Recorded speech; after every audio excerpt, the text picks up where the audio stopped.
తన పుడిసెలో జలములు కొలిచినవాడెవడు? జేనతో ఆకాశముల కొల చూచినవాడెవడు? భూమిలోని మన్ను కొల పాత్రలో ఉంచినవాడెవడు? త్రాసులో పర్వతములను తూచినవాడెవడు? తూనిక చేత కొండలను తూచినవాడెవడు?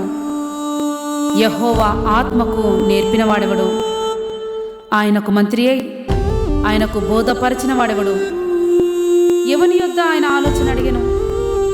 ఆయనకు వివేకము కలుగజేసిన వాడెవడు? న్యాయ మార్గమును గుర్చి ఆయనకు నేర్పిన వాడెవడు? ఆయనకు జ్ఞాన మార్గమును అభ్యసింపజేసిన వాడెవడు? ఆయనకు బుద్ధి మార్గమును బోధించిన వాడెవడు? నీవు ఇతనితో సమానుడవని మీరు నన్నెవనికి సాటి చేయుదురని పరిశుద్ధుడు అడుగుచున్నాడు. ఒక చూపుతోనే భూమి కంపిస్తదే, గద్దింపుతోనే సముద్రం ఎండిపోతదే. ఒక చూపుతోనే ఒక చూపుతోనే ఒక చూపుతోనే భూమి కంపిస్తదే, గద్దింపుతోనే సముద్రం ఎండిపోతదే.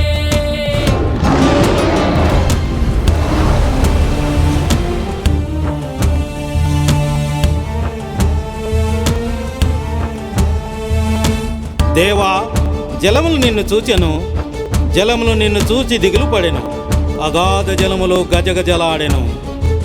అగాధ జలము నిన్ను చూడగా అయ్యో గుండె జారి దిగులు పడుతదే. అగాధ జలము నిన్ను చూడగా అయ్యో గుండె జారి దిగులు పడుతదే. ఒక చూపుతోనే భూమి కంపిస్తదే, కత్తింపుతోనే సముద్రం ఎండిపోతదే.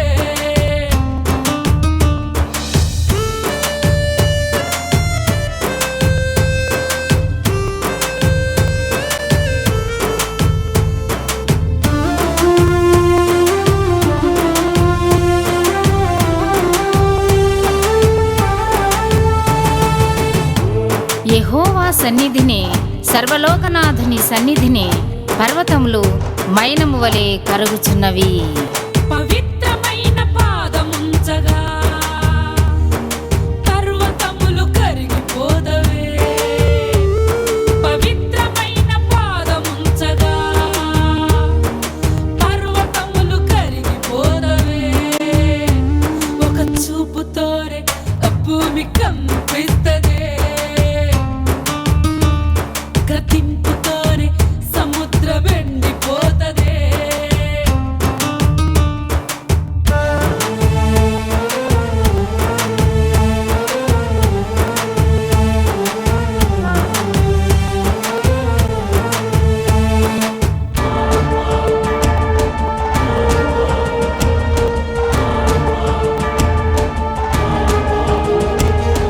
నీ కార్యములు ఎంతో భీకరమైనవి. నీ బలాతిశయమును బట్టి నీ శత్రువులు లొంగి నీ యొద్దకు వచ్చెదరు. నీ బాహుబలమునే చూపగా ఏ శత్రువైన లొంగిపోతడే. నీ బాహుబలమునే చూపగా ఏ శత్రువైన లొంగిపోతడే. ఒక చూపుతోనే భూమి కంపిస్తదే, గద్దింపుతోనే సముద్రం ఎండిపోతదే.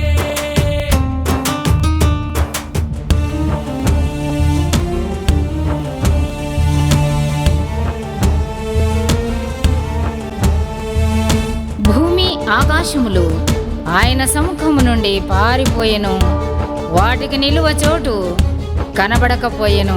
గంభీరుడైన ప్రభుని చూడగా భూమి ఆకాశములు పారిపోతవే. గంభీరుడైన ప్రభుని చూడగా భూమి ఆకాశములు పారిపోతవే. ఒక చూపుతోనే భూమి కంపిస్తదే, కత్తింపుతోనే సముద్రం ఎండిపోతదే.